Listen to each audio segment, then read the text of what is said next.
بسم اللہ الرحمن الرحیم۔ محرم الحرام کا مہینہ قریب آ رہا ہے۔ محرم کے معنی ہی ہے عزت والا، حرمت والا، عظمت والا مہینہ، اور یہ مہینہ اشہر حرم میں سے ہے، ان 4 مہینوں میں سے ہے جن میں جنگ و جدل کو حرام قرار دیا ہے۔ اسی قاعدہ ذی الحجہ، محرم اور رجب، اس مہینے کو اللہ تعالی کی طرف سے خصوصی اعزاز حاصل ہے، اور صرف اس امت میں نہیں، گزشتہ امتوں میں بھی اس سے یہ اعزاز حاصل تھا، بلکہ جتنے بڑے واقعات ہوئے اس کی نسبت اسی مہینے اور اسی دن عاشورہ 10 محرم کی طرف کی جاتی ہے۔ آدم علیہ السلام کا پیدا ہونا، ان کے توبے کا قبول ہونا، حوا علیہ السلام سے ملاقات ہونا، نوح علیہ السلام کی دعا کا قبول ہونا، ان کو اور ان کے اہل کو نجات کا ملنا، ابراہیم علیہ السلام کے لیے آگ کا گل و گلزار ہونا، اسماعیل علیہ السلام کی قربانی کا قبول ہونا، ادریس علیہ السلام کا آسمانوں پر اٹھایا جانا، عیسیٰ علیہ السلام، اور اسی طرح جتنے بڑے بڑے واقعات ہوئے ہیں اس کی نسبت اس دن کی طرف کی گئی ہے۔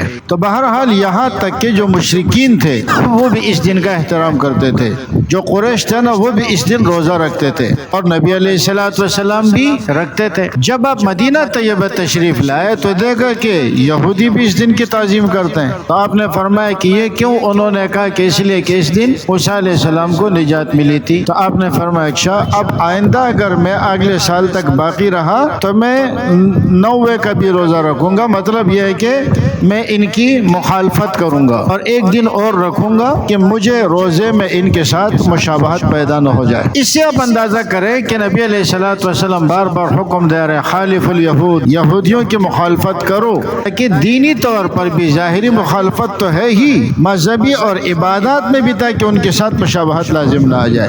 تو آپ نے فرمایا اگر اگلے سال میں زندہ رہا ایک دن اس کے ساتھ اور ملا کے روزہ رکھوں گا۔ یہاں منع کیا جا رہا ہے کہ ان کی مشابہت اختیار نہ کرو۔ بہرحال آپ نے رکھا تو ایک ہی ہے، لیکن خواہش یہ تھی کہ آئندہ ہوا تو 2 رکھ لوں گا، تو اگر کوئی ایک بھی رکھ لے تو کافی ہو جائے گا، لیکن کامل سنت یہ کہ نبی علیہ السلام کے خواہش پر عمل کر کے اس کے ساتھ ایک روزہ اور ملا لیا جائے، 90 کا یا 11 کا۔ یہ ہے کرنے کا کام۔ جو کام کرنے کے ہوتے ہیں وہ ہم کرتے نہیں ہیں، جو نہ کرنے کے ہوں چاہے وہ کتنے ہی مشکل کیوں نہ ہو لیکن ہم اسے کر جاتے ہیں۔ وہ کہہ رہے کہ مخالفت کرو یہود کی، مشرکین کی، کفار کی، یہاں تک کہ ایک دن کے روزے کی موافقت بھی آپ کو گوارا نہیں ہوئی۔ اچھا، دوسری طرف ہم کیا کرتے ہیں؟ جو ہندوؤں کا عقیدہ ہے تو ہندو عقیدے کے مطابق جو اصل خدا ہے اس کو وہ کہتے ہیں ایشور یا بھگوان۔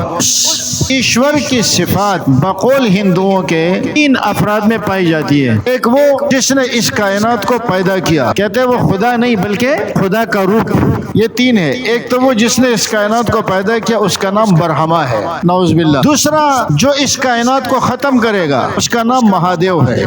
اب جس نے پیدا کیا اس کا کام ختم ہو گیا، جو ختم کرے گا وہ ابھی آیا نہیں ہے۔ اس وقت جو اس کائنات کے نظام کو چلا رہا ہے ہندو مذہب کے مطابق اس کا نام وشنو ہے۔ اور یہ وشنو کون ہے؟ یہ گویا صورت میں تو انسان ہے لیکن حقیقت میں یہ خدائی صفات کا مالک ہے۔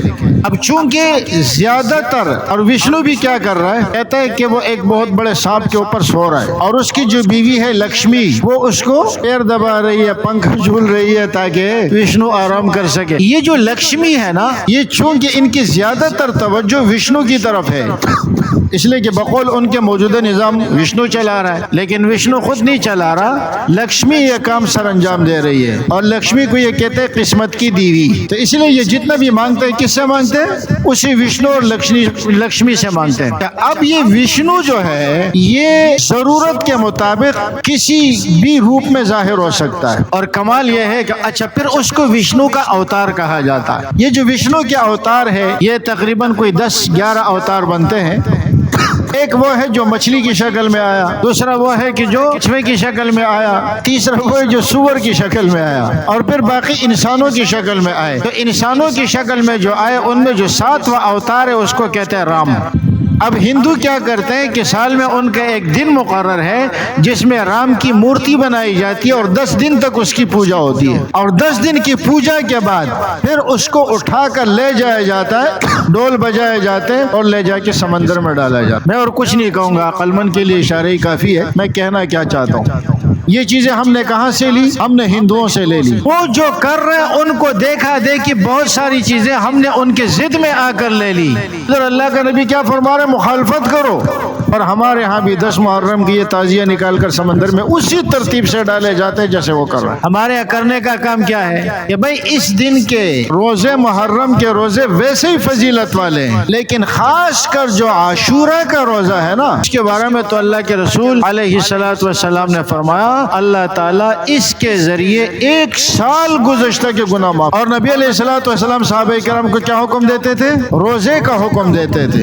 یہاں تک کہ ایک مرتبہ آپ نے اعلان فرمایا کہ جن لوگوں نے شروع میں یہ روزہ فرض تھا تو آپ نے اعلان فرمایا جن لوگوں نے ابھی تک کچھ کھایا پیا نہیں ہے وہ اپنے روزے کو مکمل کر دے، اور جنہوں نے کھا لیا پی لیا ہے وہ بھی اب کچھ نہ کھائے کہ روزہ داروں کی مشابہت اختیار کرے۔ رمضان کے روزے آ گئے تو اس روزے کی فرضیت ختم ہو گئی۔ اب ہم جیسے لوگ، یہ جو مجمع مجھے نظر آ رہا ہے الحمدللہ اکثریت وہ 10 محرم کو روزہ رکھتی ہے، اکثریت، اقلیت نہیں۔ آپ کا کیا خیال ہے حضرت حسین رضی اللہ تعالیٰ عنہ مردان کربلا میں ہوں گے تو ان کا روزہ ہوگا یا روزہ نہیں ہوگا؟ اب ان کی اتباع روزہ رکھنے میں یا حلیم بنانے میں؟ اب ان کی اقتداء روزہ رکھنے میں یا شربت پینے میں؟ ہم لوگ اصل حقیقت کو بھول چکے ہیں۔ اور پھر ہمارے یہ بھائی جو ہے نا امام صاحب، ہم دوسرے دن کرتے ہیں اور ہم پہلے اسی دن کرتے ہیں لیکن اس نیت سے نہیں کرتے، ہم اس نیت سے نہیں کرتے۔ ایک لڑکے نے چلے رہنے دے، انہوں نے کہا کہ ہم اس نیت سے نہیں کرتے۔ بھائی اب کر تو رہے۔ ان خرافات میں شرکت کا مطلب کیا ہوتا ہے کہ ہم ان لوگوں کو جو دشمنان صحابہ ہے